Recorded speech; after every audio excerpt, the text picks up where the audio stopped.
경상북도 청송군의 작은 마을에 아침 햇살이 기와 지붕 사이로 스며들며 하루가 시작됩니다.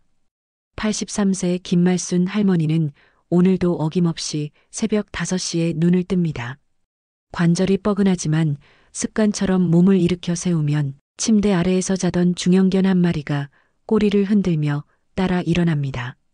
5년 전 마을 입구에서 떨고 있던 유기견을 걷어들인 복실이입니다. 갈색과 흰색이 섞인 털에 온순한 눈망울을 가진 복실이는 할머니에게 그 무엇보다 소중한 존재가 되었습니다. 복실아, 일어났구나. 우리 밥 먹으러 가자. 할머니의 부드러운 목소리에 복실이는 더 신나게 꼬리를 흔듭니다. 마당으로 나온 할머니는 우물에서 물을 길어 올려 세수를 하고 복실이의 밥그릇에 사료를 담아줍니다. 복실이는 할머니가 밥을 차려주는 동안 얌전히 앉아서 기다리다가 때로는 할머니의 무릎에 턱을 올리고 애교를 부리기도 합니다. 우리 복실이 참 착하지. 할매가 뭘 해도 옆에서 지켜보고 있네. 할머니가 복실이의 머리를 쓰다듬자 복실이는 눈을 가늘게 뜨며 행복해합니다. 자식들은 모두 도시로 나가 각자의 삶을 살고 있지만 이 작은 집에는 할머니와 복실이가 서로를 의지하며 살아갑니다. 외롭지 않았습니다. 복실이가 있어서 매일이 따뜻했으니까요. 아침을 먹은 후 할머니는 마당에 있는 작은 텃밭으로 향합니다. 배추며 무, 대파가 파릇파릇 자라고 있는 텃밭은 할머니의 자랑이었습니다. 복실이는 할머니가 텃밭 일을 하는 동안 그늘에 앉아서 지켜봅니다. 가끔 나비라도 날아오면 쫓아다니다가도 할머니가 부르면 즉시 돌아와 앉습니다. 복실아, 이 배추 좀 봐라. 올해는 정말 잘 자랐구나. 할머니가 배추를 가리키며 말하면 복실이는 고개를 갸우뚱하며 배추를 바라봅니다. 마치 정말로 이해하는 것처럼 진지한 표정이 할머니를 웃게 만듭니다. 점심시간이 되면 할머니는 간단한 식사를 준비합니다. 된장찌개에 나물 반찬, 그리고 갓 지은 따뜻한 밥. 복실이는 할머니가 식사하는 동안 식탁 아래에 얌전히 엎드려 있습니다. 할머니가 가끔 작은 반찬 조각을 떨어뜨려주면 복실이는 감사하다는 듯 꼬리를 흔들며 받아먹습니다. 오후가 되면 둘은 마을 어귀까지 산책을 나갑니다. 복실이는 항상 할머니 옆에서 보조를 맞춰 걸으며 다른 개들이 짖어대도 할머니를 지키려는 듯 몸을 바짝 붙이고 걸어갑니다. 마을 사람들도 이 특별한 우정을 잘 알고 있었습니다. 말순이네 강아지 정말 영리하네. 할머니 말 다 알아듣는 것 같아. 그러게 말이야. 둘이 붙어 다니는 거 보면 진짜 가족 같아. 이웃집 김씨 아주머니가 지나가며 인사를 건넵니다. 복실이는 아는 사람이 지나가면 꼬리를 살짝 흔들어 인사를 하지만 절대 할머니 곁을 떠나지 않습니다. 마을 슈퍼에 들러 필요한 물건을 사고 마을회관 앞 정자에서 잠시 쉬어가는 것이 일상적인 코스입니다. 정자에 앉은 할머니는 복실이와 함께 마을을 내려다봅니다. 평화로운 오후의 풍경이 할머니의 마음을 편안하게 만듭니다. 저녁이면 할머니와 복실이는 마루에 나란히 앉아 석양을 바라봅니다. 복실이가 할머니 무릎에 머리를 기대고 평화롭게 눈을 감으면 할머니도 복실이의 등을 천천히 쓰다듬어 줍니다. 붉게 물든 하늘을 바라보며 할머니는 혼잣말을 합니다. 복실아, 할매가 너 만난 게 정말 복이야. 너 없었으면 이 긴 하루를 어떻게 보냈을까? 복실이는 할머니의 말에 대답이라도 하듯 살짝 꼬리를 흔듭니다. 이런 평온한 일상이 영원히 계속될 거라고 믿었습니다. 하지만 그들이 알지 못하는 사이 작은 변화들이 시작되고 있었습니다. 가을로 접어들면서 할머니에게 이상한 일들이 생기기 시작했습니다. 어느 날 아침 할머니는 가스레인지를 켜놓고 그대로 마당으로 나갔습니다. 주전자를 올려놓고 물을 끓이려다가 갑자기 다른 생각이 난 듯 밖으로 나간 것입니다. 복실이가 부엌을 킁킁거리며 불안한 듯 할머니를 따라 나와 짖기 시작했습니다. 왜 그래, 복실아? 뭐가 문제야? 할머니가 복실이의 짖는 소리에 놀라 부엌으로 돌아와 보니 가스불이 켜져 있었고 빈 주전자가 달궈지고 있었습니다. 할머니는 고개를 갸우뚱하며 불을 껐습니다. 복실이는 할머니 곁에서 걱정스러운 눈빛으로 올려다보고 있었습니다. 평소와 다른 할머니의 모습을 눈치챈 것 같았습니다. 내가 왜 불을 켜놨지? 물을 끓이려고 했나? 할머니는 자신의 행동이 기억나지 않아 당황했습니다. 복실이는 할머니의 바짓단을 살짝 물고 거실로 이끌었습니다. 마치 할머니가 쉬어야 한다고 말하는 것 같았습니다. 그날 이후로 복실이는 할머니의 행동을 더욱 주의 깊게 살피기 시작했습니다. 할머니가 부엌에 가면 뒤따라가고 무언가를 하다가 멈추면 짖어서 알려주곤 했습니다. 며칠 후에는 더 당황스러운 일이 벌어졌습니다. 할머니가 이웃집 대문 앞에서 열쇠로 문을 열려고 애쓰고 있었던 것입니다. 자신의 집이라고 생각하고 한참을 열쇠 구멍에 열쇠를 넣으려 시도하고 있었습니다. 이웃 아주머니가 이상한 소리에 나와서 상황을 파악하고는 조심스럽게 할머니를 집까지 데려다 주었습니다. 언니, 여기는 우리 집이에요. 언니 집은 저쪽이잖아요. 어머, 내가 왜 여기? 미안해. 깜빡했나 보다. 할머니는 웃으며 넘겼지만 이웃 아주머니의 표정은 걱정스러웠습니다. 복실이는 할머니 옆에서 미안하다는 듯 꼬리를 내리고 있었습니다. 자신이 할머니를 제대로 지키지 못했다는 죄책감이 들었나 봅니다. 그날 밤부터 복실이의 행동이 완전히 달라졌습니다. 할머니가 잠든 후에도 잠들지 않고 방문 앞을 지키기 시작한 것입니다. 새벽마다 복실이의 발걸음 소리가 집안에 울렸습니다. 방에서 마루로, 마루에서 부엌으로, 부엌에서 대문까지 순찰을 도는 것처럼 집안 곳곳을 확인했습니다. 할머니가 화장실에 가려고 일어나면 복실이도 따라 일어나 할머니가 무사히 다시 방으로 돌아올 때까지 기다렸습니다. 복실아, 왜 안 자고 돌아다니니? 할매는 괜찮아. 할머니가 걱정스레 물으면 복실이는 할머니 곁으로 와서 몸을 동그랗게 말고 누웠지만 할머니가 다시 잠들면 또 일어나서 집안을 살폈습니다. 복실이는 본능적으로 할머니에게 무언가 변화가 일어나고 있다는 것을 감지했고 더욱 철저히 할머니를 보호하려 했습니다. 마을 사람들도 할머니의 변화를 눈치채기 시작했습니다. 슈퍼에서 같은 물건을 여러 번 사거나 대화 중에 같은 말을 반복하는 일이 늘어났습니다. 방금 했던 이야기를 다시 하거나 약속을 잊어버리는 일도 잦아졌습니다. 할머니, 이거 어제도 사셨잖아요. 집에 아직 많이 있을 텐데. 그랬나? 내가 깜빡했나 보네. 슈퍼 주인은 걱정스러운 눈빛으로 할머니를 바라보았습니다. 그럴 때마다 복실이는 할머니 바로 옆에 바짝 붙어서 있었습니다. 할머니가 헷갈려하면 짖어서 주의를 환기시키고 집으로 돌아가자고 할머니의 옷자락을 살살 물어당기곤 했습니다. 마을 사람들은 복실이의 행동을 보며 감탄했습니다. 걔도 주인의 상태를 알고 돌보려 한다는 것이 놀라웠습니다. 늦가을에 쌀쌀한 바람이 불던 날 할머니는 아침에 일어나 복실이를 보고 잠시 멈칫했습니다. 낯선 개가 집안에 들어온 것처럼 경계하는 눈빛이었습니다. 복실이는 평소처럼 꼬리를 흔들며 다가갔지만 할머니는 뒤로 물러났습니다. 너는 누구야? 우리 집에 왜 들어왔어? 복실이는 슬픈 눈으로 할머니를 바라보며 꼬리를 천천히 내렸습니다.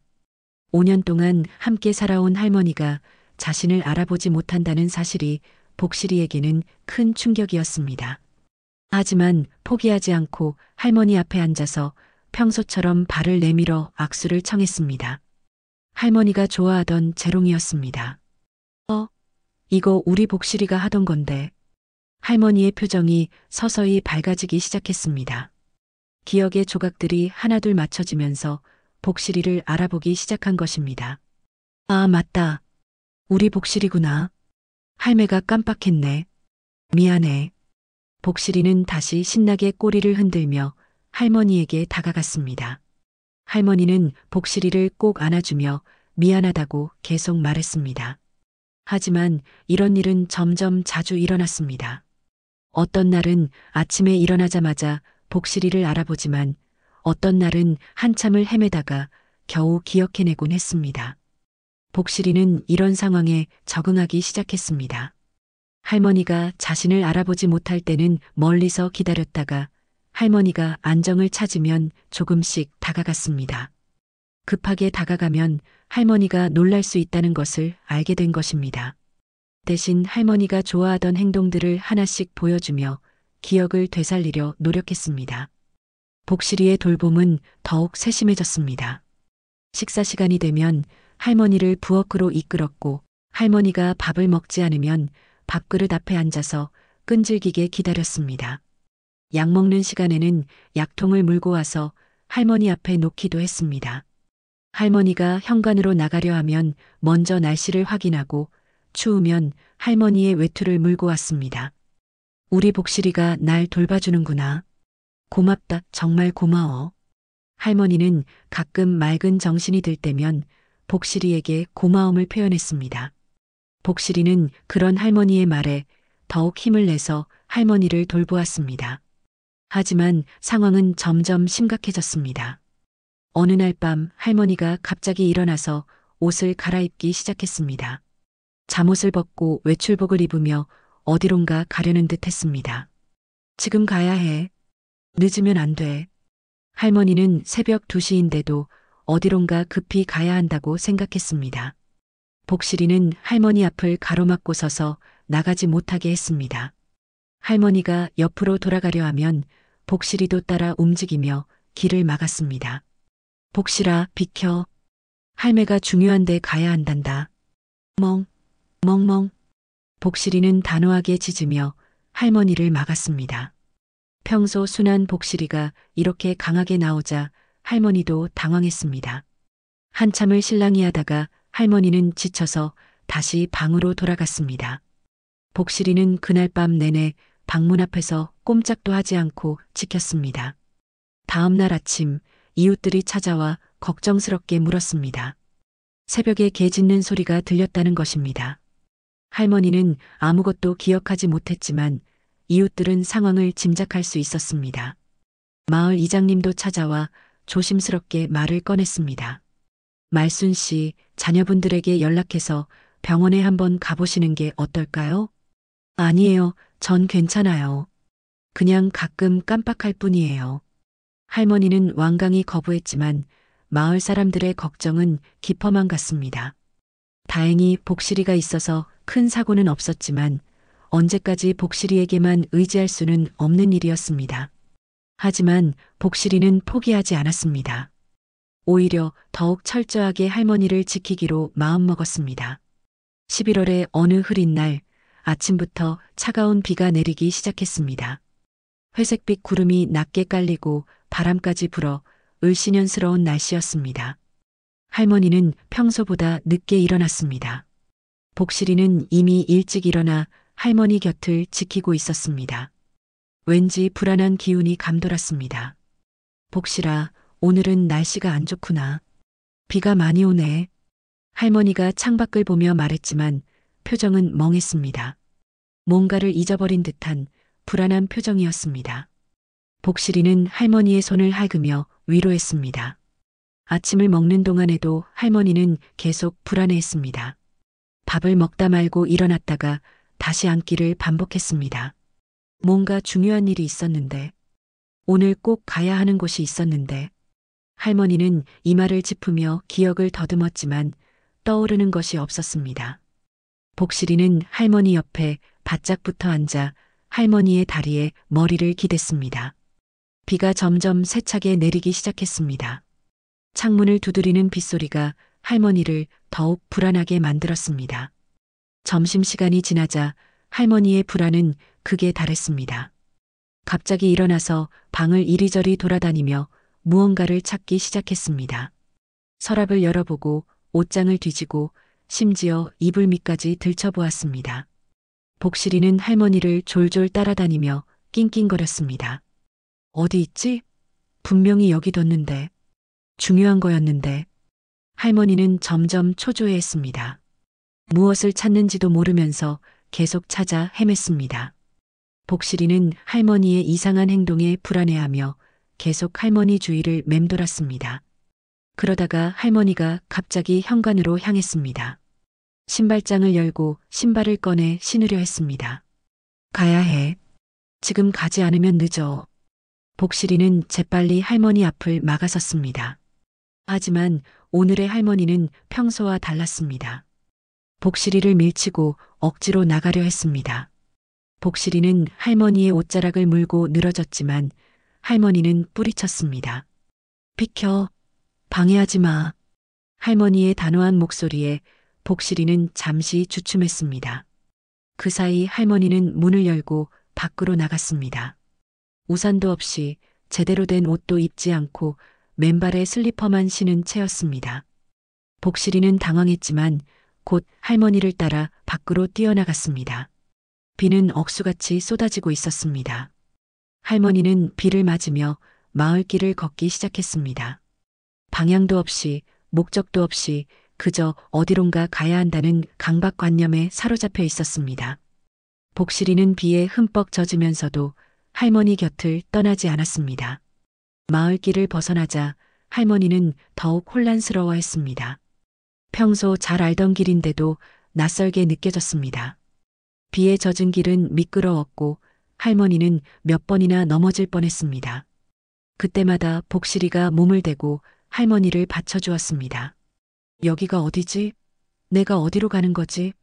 할머니는 멈춰서서 주위를 둘러보았지만 아무것도 알아볼 수 없었습니다. 복실이는 할머니를 집으로 데려가려고 앞장서서 걸었지만 할머니는 엉뚱한 방향으로 걸어갔습니다. 시간이 지날수록 둘은 마을에서 점점 멀어졌고 어느새 뒷산 입구에 도착했습니다. 평소라면 절대 가지 않을 곳이었지만 지금의 할머니는 판단력을 잃은 상태였습니다. 망설임 없이 산길로 들어섰고 복실이는 불안하지만 할머니를 따라갈 수밖에 없었습니다. 비에 젖은 산길은 더욱 위험했지만 복실이는 끝까지 할머니 곁을 지켰습니다. 저녁 6시 둘째 딸 영희가 퇴근 후 어머니께 저녁 인사를 드리러 집에 도착했습니다. 일주일에 두세 번은 꼭 들러 어머니의 안부를 확인하는 것이 영희의 일상이었습니다. 그런데 오늘은 뭔가 이상했습니다. 대문이 활짝 열려 있었고 현관문도 열려 있었습니다. 불안한 마음에 영희는 서둘러 집 안으로 들어갔습니다. 어머니 계세요? 집안은 조용했습니다. 거실, 부엌, 안방, 화장실까지 모두 확인했지만 어머니도 복실이도 보이지 않았습니다. 영희의 심장이 빠르게 뛰기 시작했습니다. 현관을 다시 확인하니 우산은 그대로 있고 어머니의 외투도 옷걸이에 걸려 있었습니다. 이 비에 우산도 없이 어디 가셨을까? 영희는 급히 마을로 뛰어나갔습니다. 가장 먼저 들른 곳은 마을 슈퍼였습니다. 어머니가 자주 가시는 곳이었기 때문입니다. 하지만 슈퍼 주인은 오늘은 할머니를 보지 못했다고 했습니다. 마을회관, 보건소, 이웃집들을 차례로 돌아다녔지만 아무도 할머니를 본 사람이 없었습니다. 어머니가 요즘 치매 증상이 있으셨어요. 이 비에 밖에 계시면 위험해요. 영희의 다급한 목소리에 마을 사람들도 걱정하기 시작했습니다. 곧바로 119에 신고가 들어갔고 30분 후 경찰과 소방대원들이 도착했습니다. 마을 이장님도 방송으로 주민들에게 수색 참여를 요청했습니다. 83세 김말순 할머니와 갈색개 한 마리가 실종되었습니다. 보신 분은 즉시 연락 주시기 바랍니다. 마을 방송이 울려 퍼지자 주민들이 하나둘 모여들기 시작했습니다. 우비를 입고 손전등을 든 사람들이 수색대를 구성했습니다. 경찰은 할머니의 최근 사진과 복실이의 특징을 확인하고 수색 구역을 나누었습니다. 할머니가 평소에 자주 가시는 곳이 어디인가요? 마을 슈퍼하고 마을 회관 정도예요. 멀리는 안 가시는데. 영희는 떨리는 목소리로 대답했습니다. 빗속에서 수색이 시작되었습니다. 마을 골목골목을 뒤지고 논두렁과 밭두렁까지 샅샅이 확인했습니다. 하지만 어디에서도 할머니와 복실이의 흔적을 찾을 수 없었습니다. 밤 10시가 넘어서도 수색은 계속되었습니다. 비는 조금 잦아들었지만 여전히 추적추적 내리고 있었습니다. 영희는 목이 쉬도록 어머니를 부르며 마을을 돌아다녔습니다. 수색에 참여한 마을 사람들도 지쳐가고 있었지만 아무도 포기하지 않았습니다. 혹시 뒷산 쪽으로 가신 건 아닐까요? 한 주민의 제안에 경찰은 고개를 저었습니다. 날씨도 안 좋고 할머니가 산에 갈 이유가 없다는 것이었습니다. 하지만 새벽이 가까워져도 할머니를 찾지 못하자 결국 수색 범위를 확대하기로 했습니다. 다음 날 아침 더 많은 인력이 투입되었습니다. 인근 지역 의용 소방대원들까지 합류했고 경찰견도 동원되었습니다. 영희는 밤새 한숨도 자지 못한 채 다시 수색에 나섰습니다. 어머니의 옷을 경찰견에게 맡게 하고 냄새를 추적하기 시작했습니다. 이쪽으로 가는 것 같습니다. 경찰견이 뒷산 방향으로 향하자 수색대도 따라 움직였습니다.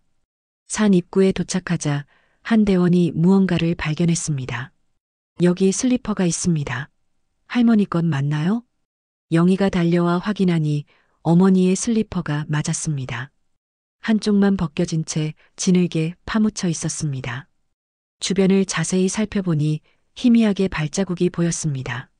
사람 발자국과 함께 개 발자국도 선명했습니다.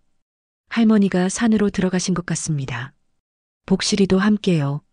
수색대는 즉시 산으로 들어갔습니다. 전날 밤 비로 인해 산길은 미끄럽고 위험했습니다. 좁은 등산로를 벗어나 숲을 사이를 헤치며 수색했습니다. 산은 생각보다 넓고 깊었습니다. 수색대원들은 일정한 간격을 유지하며 산을 샅샅이 뒤졌습니다. 할머니, 들리시면 대답해 주세요. 복실아, 복실아. 산속에 외치는 소리가 메아리쳐 울렸지만 대답은 없었습니다. 영희는 눈물을 참으며 어머니를 불렀습니다. 나이 많은 어머니가 이런 추위와 비를 견디기는 어려울 것이라는 생각에 가슴이 타들어갔습니다.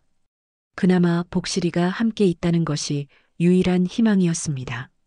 복실이가 어머니를 지키고 있을 거예요. 그 아이는 절대 어머니를 버리지 않아요. 영희의 말에 수색대원들도 고개를 끄덕였습니다. 마을에서 할머니와 복실이의 각별한 사이를 모르는 사람이 없었습니다. 하지만 시간이 지날수록 불안은 커져만 갔습니다. 수색은 계속되었지만 산은 너무 넓었고 단서는 점점 희미해져 갔습니다. 수색 3일째 온 마을이 무거운 침묵에 빠졌습니다. 83세의 치매 노인이 이런 날씨에 사흘을 버티기는 쉽지 않다는 것을 모두가 알고 있었습니다. 의료진은 저체온증과 탈수의 위험성을 경고했습니다. 하지만 아무도 포기하지 않았습니다. 특히 영희는 밤낮 없이 산을 헤매며 어머니를 찾았습니다. 어머니, 어머니, 대답해 주세요. 목이 쉬어 거의 소리가 나오지 않았지만 영희는 계속 불렀습니다. 수색대는 더욱 깊은 산속까지 들어갔습니다. 드론을 띄워 하늘에서도 수색했고 열화상 카메라로 체온을 감지하려 했습니다. 하지만 울창한 나무들이 시야를 가렸고 날씨도 좋지 않아 수색은 난항을 겪었습니다. 마을 사람들은 교대로 수색에 참여했습니다. 낮에는 젊은 사람들이, 밤에는 경험 많은 산꾼들이 투입되었습니다. 모두가 말순 할머니와 복실이를 찾기 위해 최선을 다했습니다.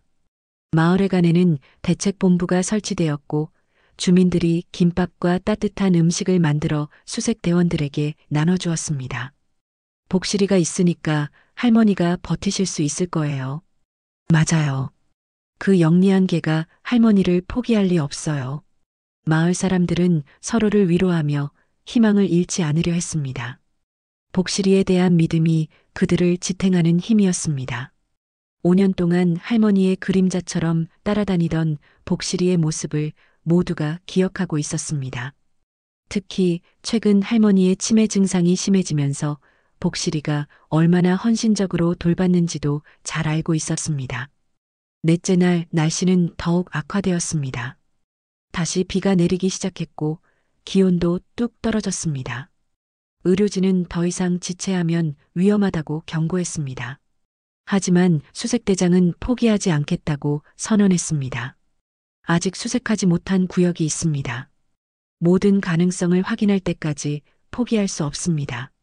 수색 구역을 더욱 세분화하고 체계적으로 다시 수색하기 시작했습니다. 계곡 주변, 바위 틈새, 작은 동굴까지 빠짐없이 확인했습니다. 영희는 지친 몸을 이끌고 계속 수색에 참여했습니다. 다리에 힘이 풀려 몇 번이나 넘어졌지만 다시 일어났습니다. 어머니, 조금만 버티세요. 곧 찾을 거예요. 영희는 하늘을 올려다보며 간절히 기도했습니다. 어머니와 복실이가 어딘가에서 서로를 의지하며 구조를 기다리고 있기를 바랐습니다. 특히 복실이를 믿었습니다. 그 충직하고 영리한 개라면 분명 어머니를 안전한 곳으로 인도했을 거라고 생각했습니다. 다섯째 날 아침 수색대는 마지막 힘을 모아 다시 산으로 향했습니다. 이제는 정말 시간이 없었습니다. 기적이 일어나지 않는다면 최악의 상황을 받아들여야 할지도 모른다는 생각이 들었습니다. 하지만 아무도 그런 말을 입 밖에 내지 않았습니다. 오늘은 꼭 찾을 겁니다.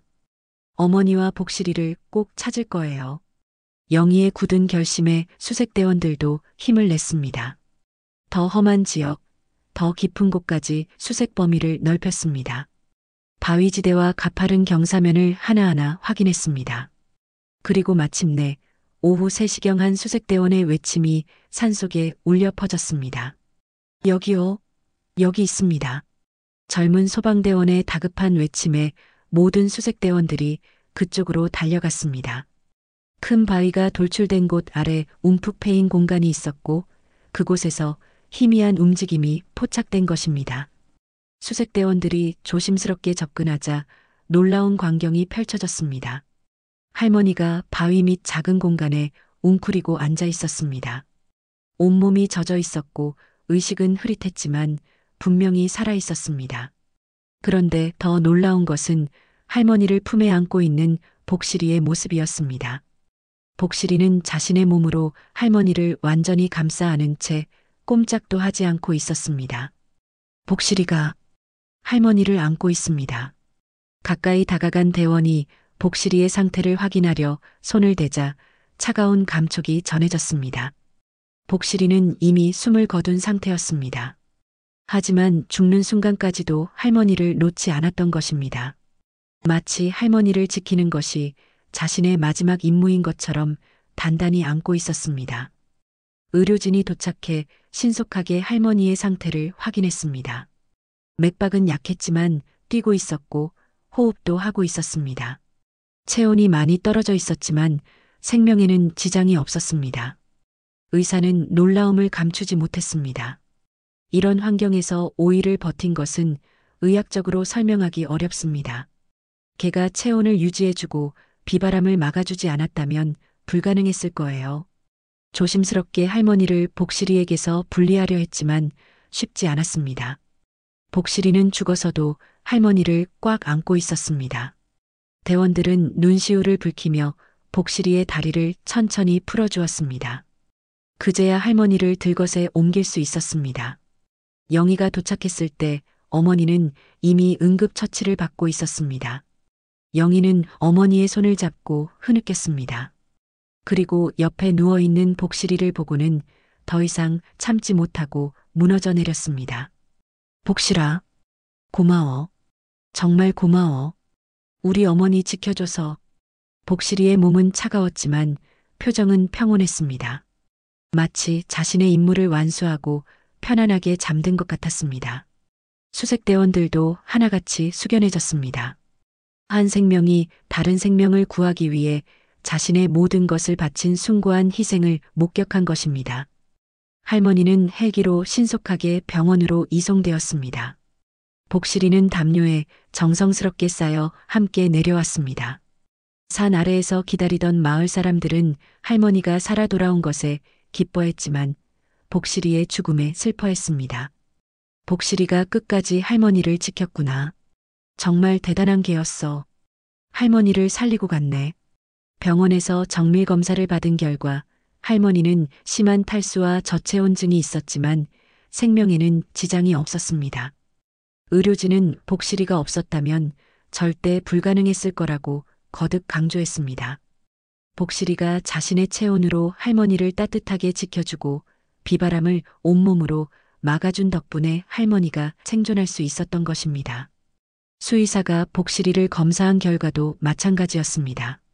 복실이는 극도의 저체온증과 탈진으로 죽음에 이르렀습니다. 자신의 모든 에너지를 할머니를 지키는데 쏟아부은 것입니다. 5일 동안 아무것도 먹지 못하고 추위와 싸우며 오직 할머니를 지키는 일에만 집중했던 것입니다. 그것은 본능을 넘어선 진정한 사랑의 증거였습니다. 병원에서 의식을 회복한 할머니가 처음으로 한 말은 복실이를 찾는 것이었습니다. 복실이는? 우리 복실이는 어디 있어? 영희는 어머니의 손을 꼭 잡으며 눈물을 참았습니다. 어떻게 말씀드려야 할지 망설여졌지만 진실을 알려드려야 했습니다. 어머니, 복실이가 어머니를 살리고 하늘나라로 갔어요. 할머니는 처음에는 영희의 말을 이해하지 못하는 듯 했습니다. 하지만 서서히 상황을 파악하기 시작했습니다. 흐릿한 기억 속에서도 복실이가 자신을 꼭 안아주던 따뜻함이 생생하게 느껴졌습니다. 비를 막아주려고 자신의 몸을 우산처럼 펼쳤던 복실이의 모습이 떠올랐습니다. 복실이가 나를 안고 있었어. 계속 안고 있었어. 할머니의 눈에서 눈물이 흘러내렸습니다. 비록 치매로 많은 것을 잊어버렸지만 복실이의 마지막 포옹만은 선명하게 기억하고 있었습니다. 영희도 더 이상 눈물을 참을 수 없었습니다. 며칠 후 마을 사람들이 모두 모여 복실이의 장례를 치렀습니다. 작은 관에 누운 복실이는 평화로운 표정이었습니다. 마을 사람들이 한 명씩 복실이 앞에 서서 작별 인사를 했습니다. 복실아, 너는 정말 훌륭한 개였어. 할머니를 끝까지 지켜줘서 고마워. 이제 편히 쉬렴.